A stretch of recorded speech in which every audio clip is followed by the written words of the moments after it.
Hello and welcome to the Parenting Tools podcast. My name is Jason. And I am Jordan. This is the weekly ramblings of two broken men. Welcome to the pod. This episode is brought to you by Plum, the ultimate smart money app, helping over 1 million people manage their money through automation. Listen out for more info about them later on. Sweet, I'm so tired of you. Sweet, I'm so tired of you treating me this way. I'm sick and then I'm... So George, what's been going on? We say this all the time, but it feels like a long time. My weeks feel so busy recently. So every time we sit down to record a podcast, it feels like it's been months. We try to save our conversations for the pod. So we just don't speak. But we text like every day. Yeah. But it's just like, this has happened. And then neither of us acknowledge it because it's like... Try not to get into any like conversations. But yeah, you've had a busy few weeks. It feels like it's been really busy. I've now got a 3-year-old. Oh, it's been Noah's birthday. Yeah, Noah's birthday. Go on, tell us about that. So, listener of the podcast will probably remember she asked for a Christmas-themed birthday party. So we did. Come on now. Christmas Love tree. that. We had a Christmas spread. Yeah, like in the blazing heat. We had like meat, like roast potatoes and stuffing, and pigs and blankets. Brussels? No Brussels. Was No. it hard to buy stuff? No. Is it all available? Apparently, like pigs and blankets are available all year round. I just want to get this off my chest. I like bacon. I like sausage. I don't like pigs in blankets. Why? It's too salty, man. I would eat them if they were both on the plate separately. I'd eat them. But So you wouldn't say yes to a bacon and sausage like baguette or a breakfast sandwich? I would. But just raw. But with a bit of ketchup in. Nothing stopping you from dipping them in ketchup? Can't have ketchup on a Christmas dinner. But yeah, that was, how long ago was that? 2 weeks ago? I don't know. It feels like it was 2 weeks ago. And the problem is, the Christmas tree is still up. It's like real Christmas. It's like real Christmas. But it feels like we're edging on to February. It's going to get to a point where you hit September and you and Emma Might as well go, just leave it up now. we might as well. It is like, it's not in the usual place the Christmas tree goes though. So it isn't it's a big obstruction. But we just haven't had the time to take it down. Or the energy. That's so cool. And did she love it? No, I absolutely loved it. She absolutely loved it. And like blazing Christmas tunes out on a really hot summer's day. Like my neighbours must have thought we were absolute psycho. Yeah. But she loved it. That's all that matters. She liked the Christmas wrapping paper. She's just really happy. She wanted to put her presents all under the tree. That's amazing. That's such a good idea. I'll tell you what, good on you as well for doing it. She asked for it, you delivered. She's only turned 3 once. Like next year, it's probably going to be something like a Frozen themed party or something. So I'll take Christmas. Yep. I refuse to dress as Santa though. Yeah. Santa wasn't coming out.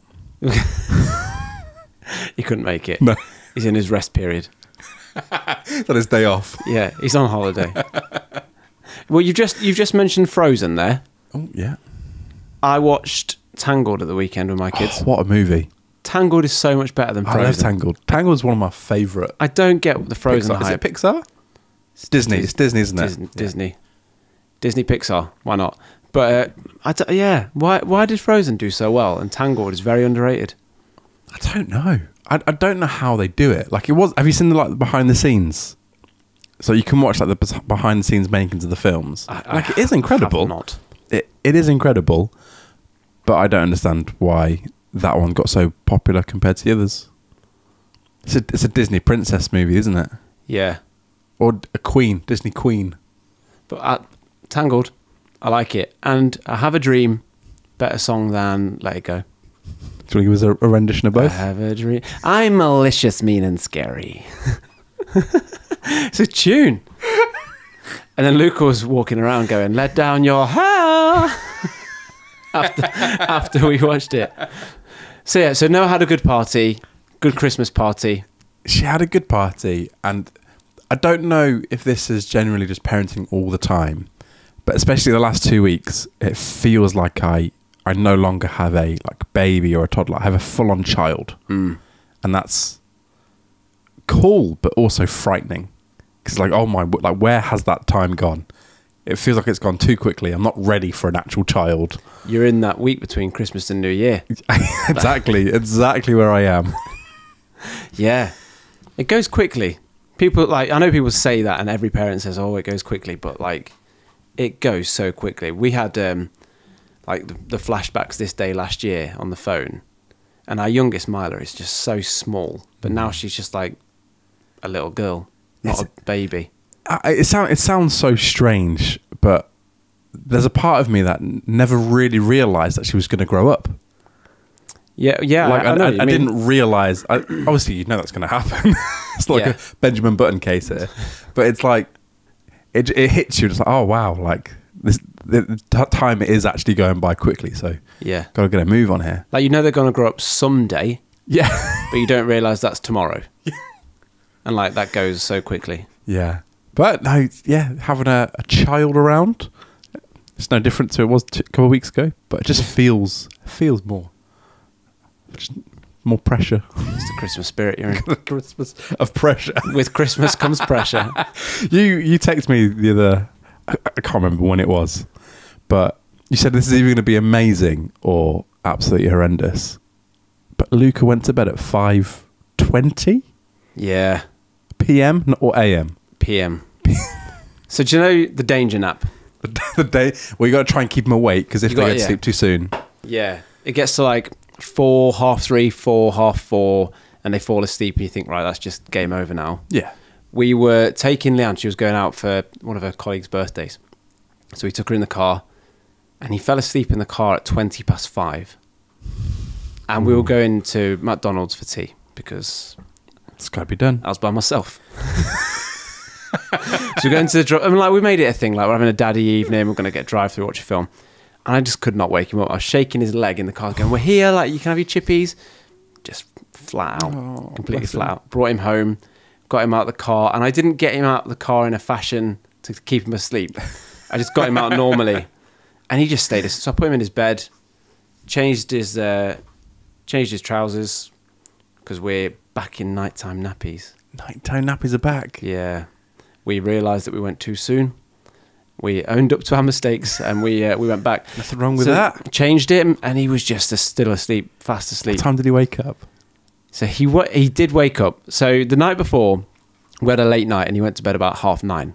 So he was 2 hours of sleep down. I was thinking maybe he can go through, and I was hoping he'd go through to about 5:30, 6. He woke up at 10. So like as far as him Okay, not sleeping yeah. through, 10 is pretty reasonable. Yeah, So yeah. he woke up saying that he was thirsty, and he didn't have tea, and he didn't have a drink and stuff. So I was like, okay, I can get you up. We'll go downstairs, and I was watching Black Mirror. The renowned for being child appropriate. Yeah, so I changed it to Our Planet. Went for a bit of Our Planet, and he loved it. And do you know what? I absolutely loved just the time me and him. Oh, that's lovely. And so he started to wake up a little bit, made him some toast, and he was loving Our Planet, and I was just loving having a bit of me and him time. And then he went back to sleep about midnight, Fair. and then he woke up normal time next morning, 7:15. So you've finessed that. So as far as him waking up goes, and Yeah. the 5:30 falling asleep, I think I got away with one there. Just had a lovely couple of hours with my boy. Oh, that's lovely. It was great. Sometimes when I'm late picking up Noah from her nanny's, like we'll have to postpone leaving because I know she's going to fall asleep in the car. Yeah. So I just stay there as long as I can until she's like ready to go to sleep. And it usually works. But it's that danger territory. And like it happened today, like we were on the way back from a soft play. We'll come back to that in a second. And she was almost falling asleep, but it was too late. And so she tried to make up any sort of game. And she's now got this game where she pretends to be asleep as well. Luca does this, So it's really confusing. and if you ask him a question, he'll go, "I'm sleeping." It's like he's a teenager already. No, I was doing it today at lunchtime, like pretending to be asleep and going, chips. And that's all she said for about like 10 minutes. She got some chips, yeah. Speaking of them acting like teenagers, My little boy told me I was ruining his life.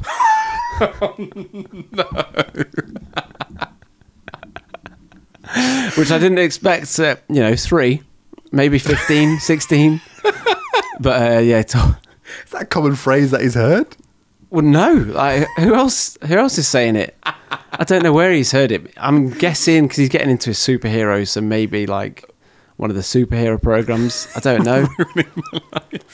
But yeah, all I did was take a hairbrush off him. Oh, I was about to say something really, like, before I left to come record the podcast, Noah said to me, Daddy, I love your face. That's lovely. Which I'll take over, you're ruining my life. Yeah, so he full on. I said, look, you've brushed your hair now, stop it. And he just kept brushing his hair. I was like, so I took it off him. And he just stormed to the other side of the room, sat down and went, you're ruining my life. I don't know whether, like, you hear that, like, twos are supposed to be, like, full of tantrums.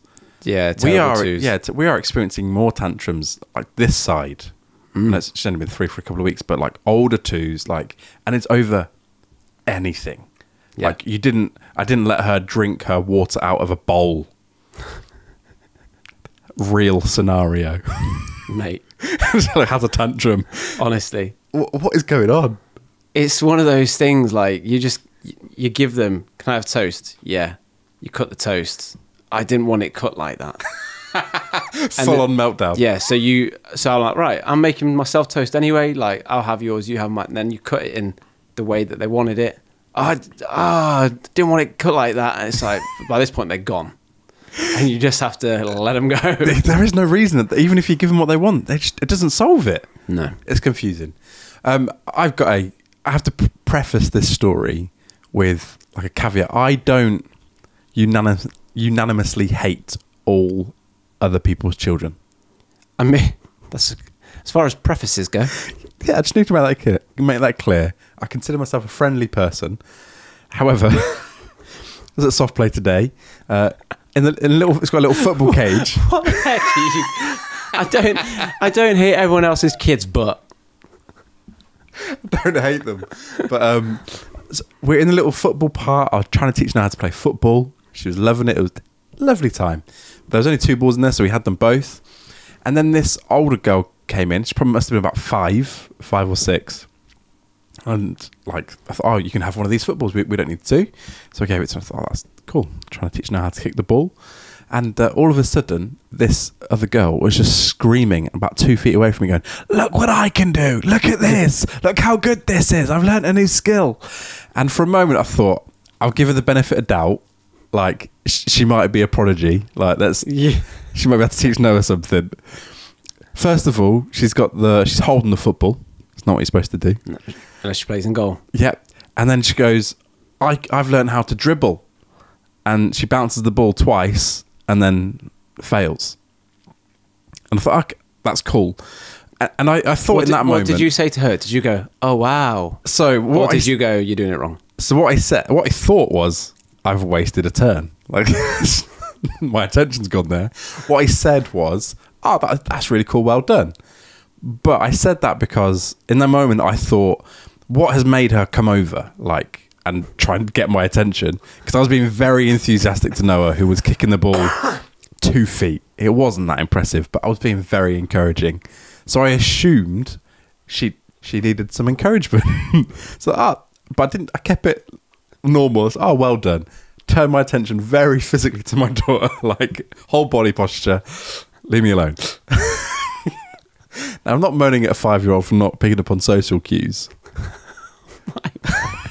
However, at what point, like, I was just like looking around for parents, and I was like, I feel bad because I don't want to, like, this kid be scarred from talking to people. But at the same time, I don't have any energy to entertain her as well. Look. Matilda, is it Matilda? Read the room, love. I've got my hands full with this 3-nager. Yeah, it's so difficult because it was like it was one of those afternoons I could tell. As soon as we walked into the soft play, I could tell all of the parents that were currently there were just on their phones at the tables. They were tired, and I was like, okay, like try my best not to be that, Checking be involved. Problem is when you get involved, all the other kids want to play along as well. You're involved. My wife is really good at this. Like, she'll go into a soft play, and before you know it, like a queue of kids, they're playing like a massive game. Fantastic. But if I wanted that, I would have been a PE teacher.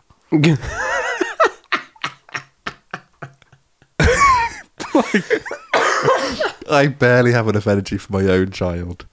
For myself. Oh, mate. So what did she then follow you round? She was, yeah. So I tried not to like turn it into like a game and then have all the kids from soft play playing football. But at some point, Noah just went, I want to go do something else now. And it's like, thank you. Yeah. Let's go. You can read a room. Yeah. But oh, man, that's funny. Before we continue with this week's episode, here's a quick top tool from this week's sponsor. See, this app genuinely saves you money automatically. Wow. It's called Plum. It uses the word of the moment, AI, to to analyze your bank and essentially tell you how much that you could save each month, but without necessarily changing your spending habits. Yeah. And so I set it up 2 weeks ago, and it's automatically siphoned off a few quid, and I've saved £9. There you go. And like that little £9, genuinely, as a parent, because managing money is so stressful, like sometimes, especially when there's so much going on in life, that extra little bit of spending money isn't often in your budget. And even when you want to do free things, and you've said this before, that when you do free things as a parent and taking your kids out, it's not free. It's not free. It costs you money. You've got to buy the food at the farm. Got to buy the snacks. The snacks. Even the free farm. Yeah. Got to buy the farm food. That's not free. No. So you've saved £9. That's £18 a month. £18 a month. Do you know what that is a year? No. 260. Quick maths. Use Tug. I too have been using Plum on your recommendation. Too right. Thank you for that. It's free to download, really quick and easy to set up. You just link your bank account via your bank account app, and it scans your spending, and it told me I could save £5 a week automatically. Okay. So that's £20 a month. And I'm going to use that £20 to do something with the kids at the end of the month. That's very generous. I plan to use my savings for a little snack.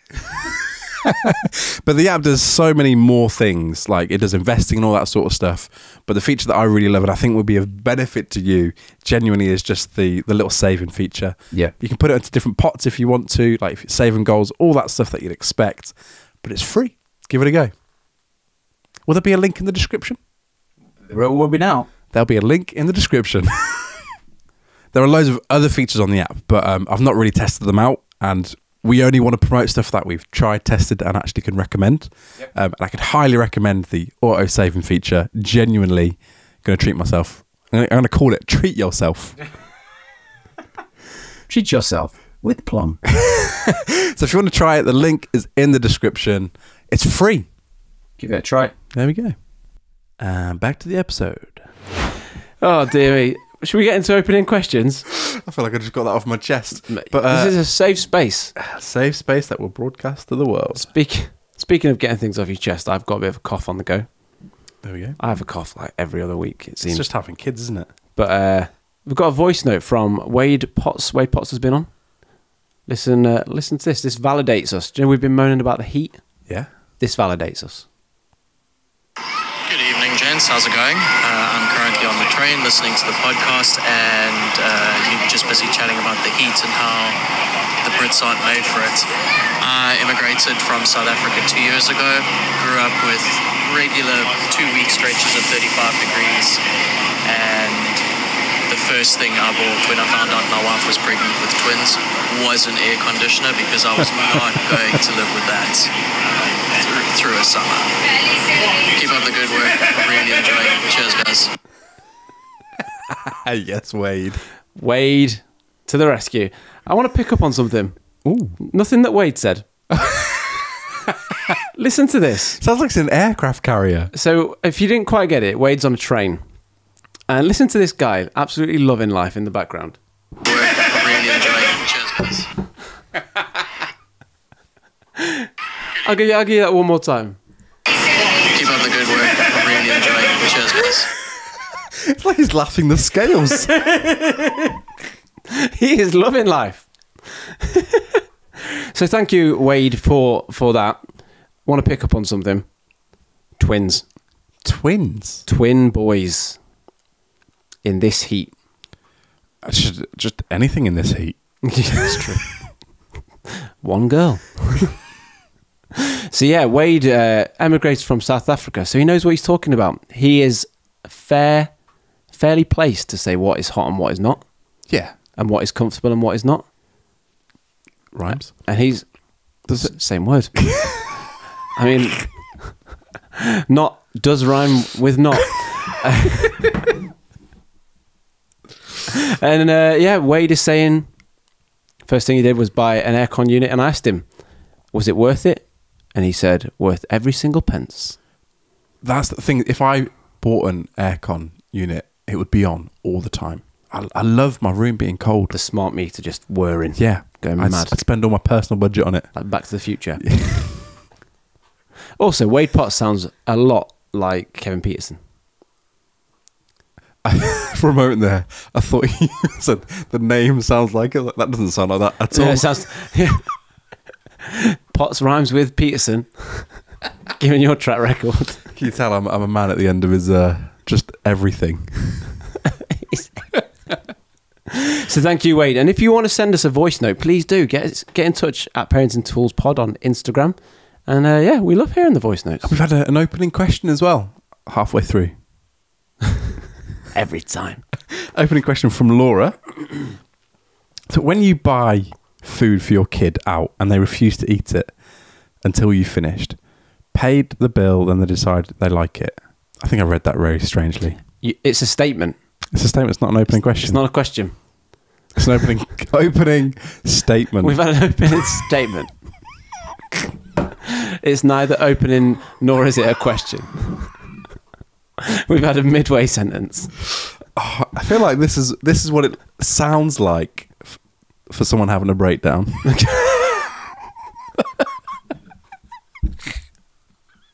You can dribble the ball twice. Well done. I'll blame that little girl. Oh man! So Laura, and she sent a picture of a little baby out and about eating food, and it just sounds like they didn't want it. They said, "Right, let's give up. Let's pay." And then as soon as they've paid, babies decided, "Yeah, we want to eat this." Yeah, the only thing you've lost out there, Laura, is time. Time. Yeah, which is also annoying, but still, at least they ate it. At least they ate it. You didn't lose money. Yeah. Would you rather lose time or money? Some philosophers say time is money. Yeah. What opportunity cost? What else could you be doing with that 10 minutes whilst your baby doesn't eat their food? I would rather lose money than time. Oh yeah, me too. Yeah. Have you ever had that where you've gone out and you're just like, right, let's give up, and then they just suddenly... Yeah.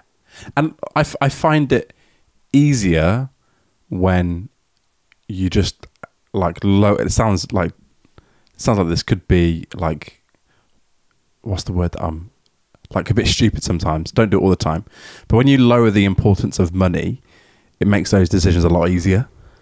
Like, I'd rather let's just make sure like Noah's happy, whatever it takes, let's just go. Yeah. Rather than go, oh, I spent 20 quid there. Like, that would ruin my day. Put it as a tax write-off. Yeah. If only that's possible. But yeah, like, I think sometimes it's not as easy to do that, but I would much rather a happy family unit than me being miserable about spending 20 quid. Best of both world situation. You eat the food. Now, if you're out, then it's food that probably isn't baby food. If you're out at a restaurant, you've asked for the bill. Ah, true. I see what you're saying. Yeah. But the problem in my case, it's always like milk-free, soya-free, egg-free food that Noah's got. Well, And no one wants to eat that. you've only got yourself to So I blame. don't really even blame her when she doesn't want to eat it. See, I'd love it. Because normally it's like some sort of chips, chicken nuggets, fish fingers, whatever. And I'd make the most of that. So yeah, thank you, Laura. Got one from Ben. Do you want to read this one? This is actually a question. I think you should read it. I think my you sure? reading abilities have shot today. Shot. Ha. So this is from Ben. Ha ha. It's just a cry for help. Oh my goodness. How have you both approached discipline as your kids have hit that age 2 mark? We've touched on it before. The twos. I don't know if it's changed for us. I think it's really difficult. Like, one of the conversations that we had a lot with me and my wife was trying to figure out of how much capacity our daughter had for understanding. That's a good starting point, yeah. And that was because we felt there was no point disciplining for her if she didn't understand like where that led. If it was so if for her mind it would just be discipline for the sake of discipline if she couldn't understand the concept of why that's wrong. Yeah. And like, there are immediate things which when they do something immediately and there's a consequence that follows immediately, that seems pretty obvious. But there is definitely a massive gap in their understanding of being able to put things together of, oh, this, I'm getting punished for this because I did that. That doesn't always correlate. However, I think, especially when there's two of you involved in the situation, a lot of the battle is just getting on the same page. Yep. Like, for me and my wife, it was just constantly like trying to talk and process how we thought to discipline.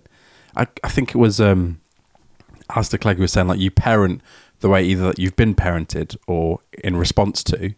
Yeah. And if you're two people coming from different upbringings, there could be like quite a bit of clash. And so even when I didn't agree with how my wife wanted to do things, like when we spoke about it, it's like we got on the same page and that was fine. Yeah. I am a pushover with my daughter. I'm an absolute pushover. But I rely heavily on the counting to 3 as my only discipline. Yeah. Gosh, I forgot about that. Yeah. Still works. Still doesn't for us. What about you? How did you approach discipline? I don't know, man. This seems like such a long time ago. What do you do now? What do we do now? Well, you think about it. We put the naughty step in and then we took the naughty step out. So we tried that for a bit. Yeah. And then, again, listening, a lot of people are against the naughty step for the similar reasons of they don't quite understand it. So we got rid of it. Discipline is one of those topics where, like, I always try to reiterate that we don't know what we're talking about. Not at all. We are not experts. We're not pretending to be experts. We're just two dads that are sharing our experience. And if you are looking for expert advice from here, significantly lower your expectations. Yeah. So it's one of those where I just think, like, this whole gentle parenting thing, like, if you do something later in life in the real world that is wrong, the world isn't gentle. Yeah. So I feel like, are you setting your kids up for a fall by when they do something, you're like, oh, come here, they can't understand their emotions, which they can't at that age. But, like, I think, where do you draw the line between they don't understand and they need to learn for future? Like, when they go to school and they break the rules, that's going to end up in a punishment, not in a, come on, let's have a chat about your feelings. So, like, unless schools change now, I don't know. But yeah, I don't know if, I think some gentle parenting is like that. I think for me, like, gentle parenting, like, from my understanding, was like just taking more of my own emotion out of it. yeah, Of like, I was feeling like I was like disrespected from my child. They didn't do anything on purpose. Like, and even if they do now, they're 2. Like, chill out. So like, more like, I think my discipline will probably fall under that gentle parenting thing, but it is more, it's not like, oh, that's just, you've done something wrong, let's have a cuddle. It's gentle from what I previously would have perceived to be discipline. Yeah. Does that make sense? Yeah. So it would look gentle to two generations ago, when you'd get like a smack and a shoe thrown at you. Did you get a shoe thrown at you? No. But you're well good at dodgeball, though. So it would look gentle to that generation, but it's not like, let's just skirt around all issues, because that's not real. Like, consequences do have to happen. Yeah. And it's that thing of, by the time they go to school, you don't want them to be in a place where they don't understand that you shouldn't annoy the bigger kids. Like, on a serious, you know what I mean? Like, not everything's just going to end up in a nice little chat. No. It's true. But at the same time, they don't have to experience like fear and those sorts of emotions.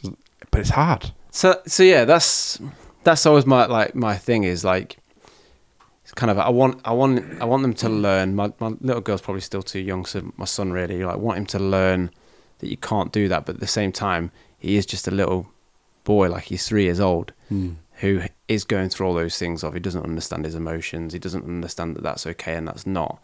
The stuff where he does understand what's right and wrong, like snatching, hitting, like, yeah, there's a punishment of, you know, you can't do what you're doing, we'll turn the TV off, we'll take your teddy away for a little bit, stuff like that. I think one thing that I was always very mindful of, still am, is being consistent with, like, yours. Even when you're out and about, you've got to be consistent with what's okay out when you're in front of other people. And there's not that thing of like, okay, we're out in public, so we're not going to, you know, take you to one side and have a chat. You've got to, for me, it's like, you've got to be consistent. What's not okay at home is not okay out. And as soon as you start to let them get away with things, which we all do, like when we're out and about, that blurs the lines then. So it's trying to be consistent. But also, another thing is, when they're out and there's people around, they're kind of just a bit more pushing of the boundaries. Yeah. Not even intentionally. They're just having a nice time. They're out. So they're going to push the boundaries. And that's not a conscious choice. So it's like understanding that as well. I think a lot of the... this is probably just coming to hit me now. Like, a lot of the discipline when it comes to my daughter is more like self-reflective of myself. Of like me understanding, like, there are levels. So I think before I had kids, it was like, I don't think I'll ever want to shout at my kids. But that's not a hard and fast rule. Sometimes you need to shout, like, urgency. Yeah. But not everything is urgent and requires that level of intensity. And I think that's the level of, like, I tend not to shout in general, but like, it's not if I do shout at my daughter because she was like near a fire, I'm not going to feel bad about that. No. Whereas some people have that like hard and fast, you shouldn't ever shout at your kids. It's like, sometimes we're just grouchy parents as well. Yeah. But understanding the levels of discipline whereas what I've seen with some people, which I think I choose to go the other way, is they see every bit of discipline and they treat it the exact same for everything. So like doing something massively wrong and making a little mistake is treated the exact same. And that's just confusing to me. Does that make sense? Yeah. They need to know where the line is. And if you treat everything the same, they don't know that they're... It's just like hot or cold. Yeah. Digital. Zeros and ones. But yeah, this is a big old topic that, like I said, I don't know anything about really. Check out my first 5 years. But even in that, it's just like, as long as if you're parenting with another person, as long as you're on the same page, and as long as you're happy to do that in public, that's the big thing. Like the consistency in public, that's huge. Yeah. Like I remember trying to do the naughty step in IKEA the moment we walked in, and then we went home 2 minutes after because she refused to do it. And at that time, we were sold out for the naughty step, and that's what we had to do because that was consistent. Yeah. But yeah. I remember seeing someone once going like, if you do that, we're going to go home. If you do that, we're going to go home. And like, this kid had about 12 warnings. Yeah. Didn't go home. I'm like, you're setting yourself up. This was years ago as well. I don't think I had kids. Yeah. And I'm just like, even I know. You've got to be consistent. Like you got to follow that through. But yeah, being on the same page as your partner is a big one. And we've done it lots of times where after the fact we've said, didn't quite agree with what you did there, or if that was me, I'd have done it differently. United front in front of the kids, talk about it behind the scenes. Yeah. So yeah, cheers Ben. Thanks for the deep old question. Deep old question. We've got another one. I'm loving these. You ready for straight in for another? If you're feeling confident. Ooh, I don't know if I am. So it's one from Helen. She's put, following up from your story, I commented saying, hidden costs people don't tell you about. So one I can straight away think of is the teat sizes of milk bottles changing, and the fact that they're not cheap, or the fact that you just bull bought. Is that a typo? I think that's a typo. Oh, you should have read this one. Bulk bought. It's got nappy size. Only to find out halfway through the supply they now need is the next size up. Hidden costs Hidden costs that no one tells you about when becoming a parent. And she's got a last one as well. Batteries. Everything needs batteries for kids. And I'm convinced they're doubled in price. Batteries have doubled in price. It's outrageous. Yeah. Everything has. But going back to her first example, like the teat sizes for the bottles, I said this to you earlier. The bottles that we chose to buy, they come in packs of 3. And yet the teat sizes come in packs of 2. So you always have to buy more. Yeah. Outrageous. Knew what they're doing there. Yeah, that wasn't necessarily hidden costs. That's just shafting us. But you don't know that though. You when you're not having, you never had kids. Baby tax. I didn't even know that teat sizes were a thing. Yeah. And you go through the numbers. I've got a little parenting hack. Oh, go on. So, Just make it bigger with a pencil. mate, seriously, you joke. So it got to a point with our, and this is classic second child. First one we bought the different teats. Second child, I just got a skewer and made it bigger. And then after a little while, we put them in the dishwasher. I would put them, do you know like where the little prongs are in the dishwasher? Just put them over the prong to make it. Did it work? She sleeps 12 hours a night. Well, what can you say? Hidden costs. So that's a good one. Yeah, like I didn't even know teats sizes were a thing. I think that's before you have kids. Most of the stuff is completely alien to you. Yep. Like muslin cloths. Literally never heard of it. Never heard of them until my daughter was born. Until they went everywhere with me. Yeah. What else is there? It's everything. Well, it's especially when like they get a bit older. Everything comes with like baby tax. So you have to buy stuff when you're out constantly, or if you forget to bring a drink or a snack with you, you have to go and buy it. You can't wait until you get home because you'll have a tantruming toddler, and everything's like twice the price or 4 times the price when you're out somewhere else. I'll tell you what's not a hidden cost. The Calpol shooters. The little syringes. We've got so many. Got tons. So I'm glad. And the thing is, we don't lose any of them. If it was one that you had to pay for, I guarantee it would be lost. Like a freebie. Yeah. And they come in every pack. Every pack. So we've got loads of them. To the point now where I throw them in the bath with them. And they just like shoot, war each other. We've got so many. But I can guarantee if you had to pay for it, it would be lost within minutes. The hidden cost. It's things like, I didn't consider that babies or toddlers need different toothpaste to adults. Have you seen the video?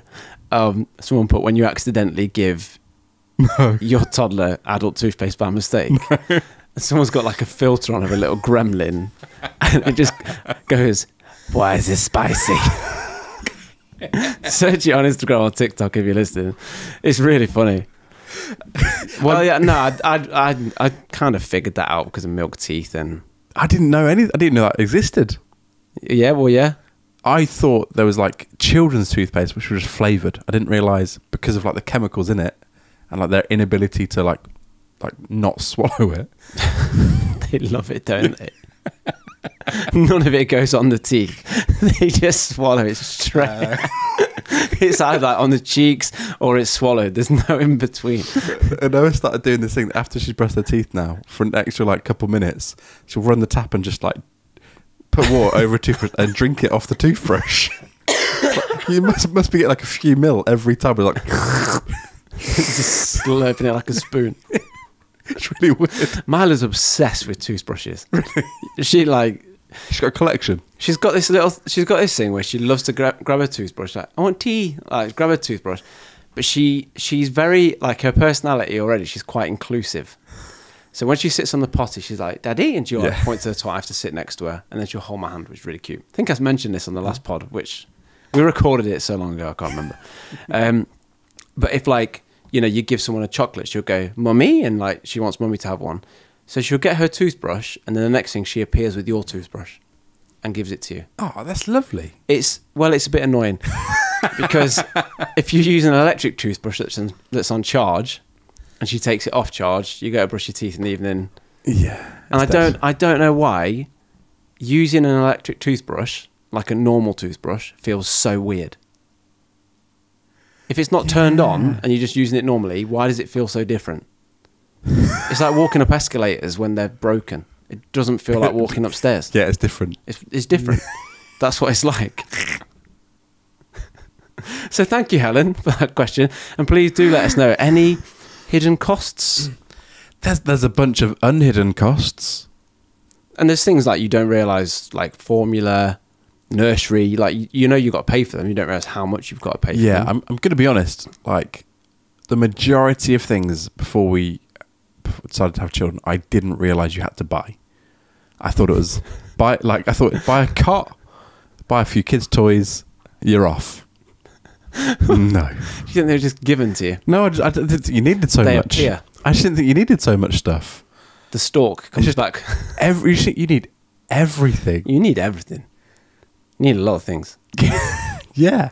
And then you need somewhere to put those things when you no longer need them, but you don't want to go give them away or throw them away. Yeah. The massive pile of cack behind you in my garage tells you everything. Baby stuff hoarders. Honestly, we've got a pushchair. We don't even use it anymore. We don't use it. It's broken. Oh, here's a hidden cost. I thought you only had to buy one pushchair. You go through the sizes. I didn't realise pushchairs and strollers were different things. Or even the smaller ones that can fold up more conveniently when they don't need to have the big enough ones that they can sleep in it. Yeah. You don't just have one pushchair. Lots of things. Lots of things. It's all learning curves and we're all learning together. So thank you, Helen. There's one thing that kind of on the back of this, I want to ask you things that you just didn't know were even a thing before your wife was pregnant. Most things. Like, you know that you're going to lose sleep. You know that they're going to poo. You know they're going to be sick. Like, maybe you don't realise to what extent. But, like, just some things that you're just like, oh, apparently that's a thing. Responsibility. But you know that's going to be. But not to the extent. Again, yeah, it's to the extent. It's just, it's so unfathomable. You've had a bad week, haven't you? I've had a lovely week as a parent. What? But not as a man. Not as a man. The things I didn't know about. Anything to do with birth. Like all the intricacies, everything. Knew nothing about that.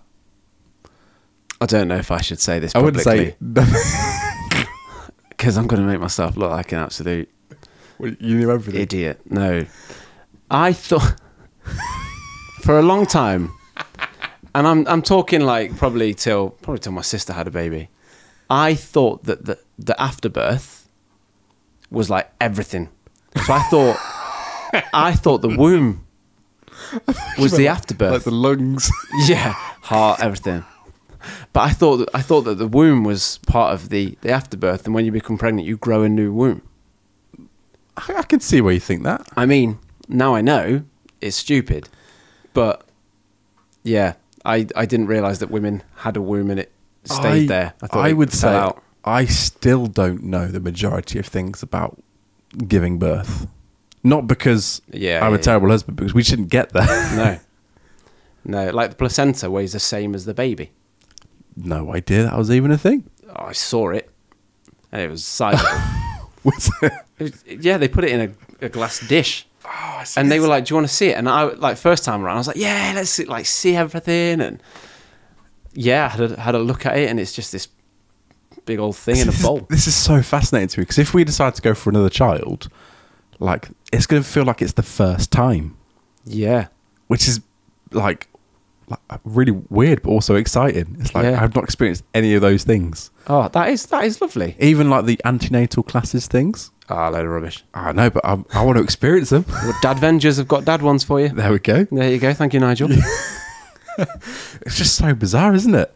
One thing that I didn't know was a thing until I realised it was a thing. I knew that cravings were real. I knew that women got cravings in pregnancy. I didn't realise that the opposite effect could happen, and they could just completely go off food for no reason. Oh, okay. Yeah. And they're called aversions. So my wife just went off chicken. She really liked chicken, and got pregnant. Didn't like chicken. Did she like chicken now? Yeah. I think second time round, I went on this like I was doing a bit of a U.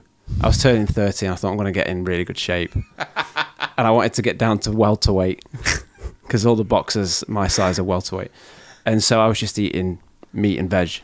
And she was in her first trimester of pregnancy and her senses were going mental. And so I was just constantly cooking meat and broccoli and it was just making her feel sick. And to this day, she said it still makes her feel sick. Wow. So yeah, aversions were one thing. And then the other thing that I didn't know was a thing was skin to skin when the baby was born.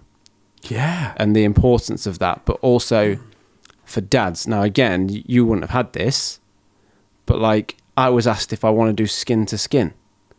So I did have it, but it was later down the road. Oh, so you did? So, and it was in the NICU, in the neonatal intensive care. And so, and to get skin to skin, it wasn't, oh, do you want it? It was, I had to wait while they unplugged a load of stuff. So you're just sat there without a top on?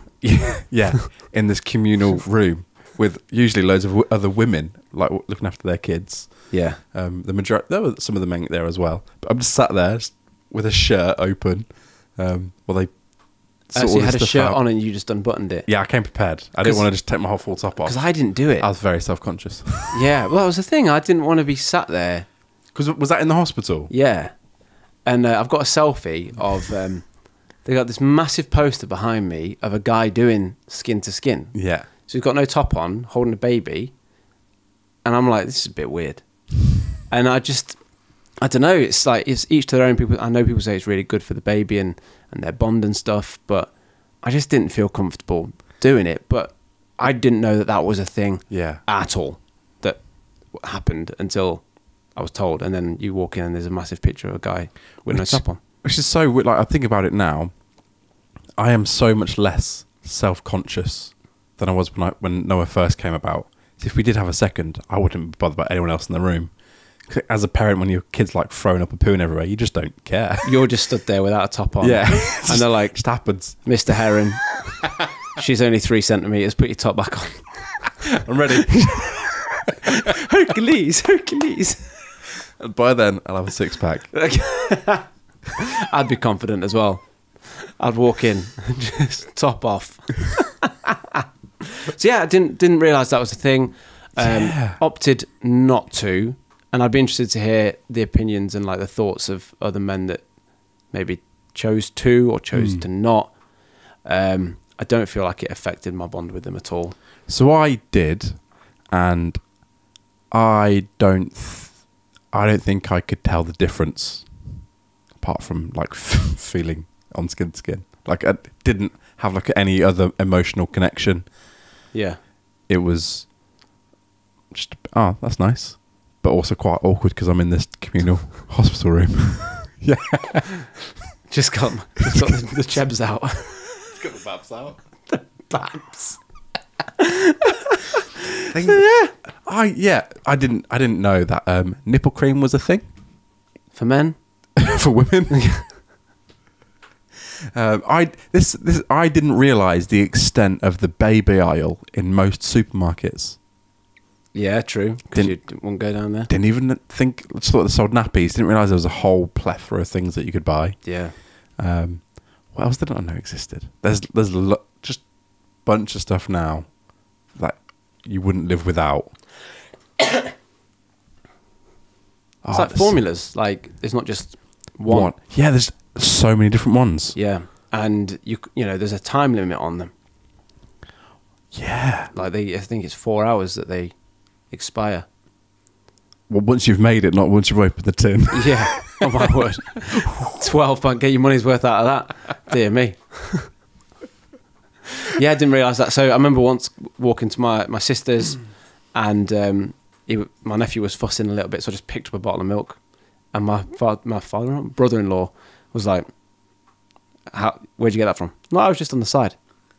And I remember thinking, like, he was being a bit weird about where I got the milk, but I could have only got it from this house. Like, it's not anyone else's. I've not brought my own. Yeah, I didn't bring it with me. So I was kind of thinking, why is he being a bit like, all detective about where I got the milk from? Anyway, it turns out that there's a time limit on it, and it's potentially bad for them. So I get now that why you need to know where you got it from. Yeah, and there are so many rules and like sleep schedules and like, all of that sort of stuff. There's so much. It's quite a steep learning curve, isn't it? Yeah, like Becoming a parent is quite a steep learning curve. I knew that babies needed burping, but I didn't realise that it was painful for them if they didn't. Yeah. Like things like that you just don't know until you know. Honestly, I feel like I'm learning things like every single week. Like I'm learning something new about how to be a parent or stuff that I should be doing as a parent. And it is constant, but it slows down. Like the learning curve slows a lot. I imagine that picks up again when like they go to school or different certain stages, like the teenage years. Not looking forward to that learning curve. Not me. But it's just constant, isn't it? Constant. It is constant. So talking about potentially going for a second, we don't have any news. Not just going to preface that. We are waiting. I don't know. This is something that I've never come across. Excuse my coughing. Sorry. That's all right. I didn't realise this was like such a big thing. But my wife recently found out that she has a gene which is susceptible to producing cystic fibrosis. Really? Yeah. So it's like a 1 in 20 chance that you carry this like mutated gene. And if you have a baby with another person who has that same mutated gene, then there's a 1 in 4 chance they'll get cystic fibrosis. Wow. Which is it's a condition which is like it's a lifelong condition which you need lifelong treatment for. So it's obviously not ideal. And so we've had to go for like all this genetic testing. I'm now having to get like tested. It's just a blood test, but they search your like genes and all that sort of stuff. One thing I found really strange was before you get the test, you have to have an hour-long session or like half an hour-long session with like a counsellor. So they talk you through like what it is, like all the risks, all that sort of stuff. And I was like, I just want to find out if I've got it. Like, but before they even do the testing, they have to walk you through the whole process of if you have this gene, this is what it will mean, and for your decision to have more kids or not to have more kids. Yeah. I thought that was really interesting. One thing that made me laugh is that all the research that they have is for like white British people. And so like all the stats that they have all based on the white British population. And they got to a question for me of, so my dad's side of the family are Romany gypsies. And as soon as they discovered that, it was like, oh, I need to check something. Basically, whenever they do my testing, they cannot confirm if it's correct with the data that they have. They can give it a good enough answer, but they're like, we're just not sure. It's a guesstimate. Yeah, because all the information they have is based on a white British gene pool. And it's like, that's really funny. Yeah. It just made me laugh. So like, you could say to them, are my chances good? Yeah. And they could be like, yeah, why not? Just, yeah, go on then. But anyway, if you want. roll the dice. But essentially, we're waiting for me now to get those results before we think about having another. Because that does drastically change like the conversation about if you have another child. Yeah. And that's one of those things I never knew that was even a consideration for people before like having kids. Like, and I think about all the other genetic stuff which might be being passed down. Didn't even cross my mind to think about that stuff. Yeah. Well, good job you didn't marry your sister. Isn't it, really? Exactly. Yeah. So I'm assuming that's where that stuff comes from. So, mate, so what are you, like, are you worried? No, not really.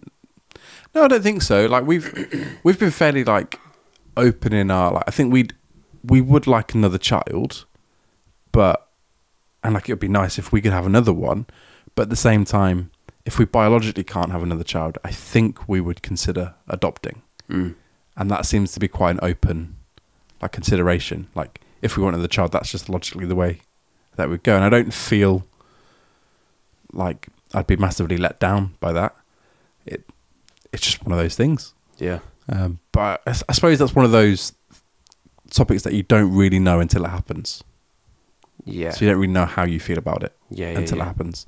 But at the moment, I'm not too fussed. I think I'm genuinely just too tired to be worried. Like it blows my mind, some of the stuff that they can find. Oh, it's phenomenal. And like the testing that they can do on, you know, fetuses in the womb and like measuring them and all that kind of stuff. And when we had one of our scans, like you can see the heart and they go, oh, that's the size of a 5-pence piece. And I'm like, you can see that? That's incredible. And then they show you the chambers in the heart. I'm like, it's mad. That's crazy. That's so impressive. It is. It's madness. Yeah. Yeah, it's so impressive. But yeah, Luca asked if we can have another kiddo the other day. And I was thinking, oh, here we go. I said, what age? And he said, 9-year-old? So I was like, get in. Like, yes. So I said, oh, we can't have a 9-year-old. He went, what about a baby then? I'm like, oh, gosh. Oh, he's got you. I was like, maybe not one of those either. Yeah. Go find your mum. Oh, mate, good to be back. It is good to be back. I love the questions and comments today. Yeah. I loved watching you try to read them. If you've got anything that you want to say to us, any questions, comments, or statements, please do at Parents Tools Pod on Instagram and TikTok. Any midway statements? Or if you just feel like you're having a breakdown like me, just let me know. You're not alone. Thank you so much for listening. We will see you next week.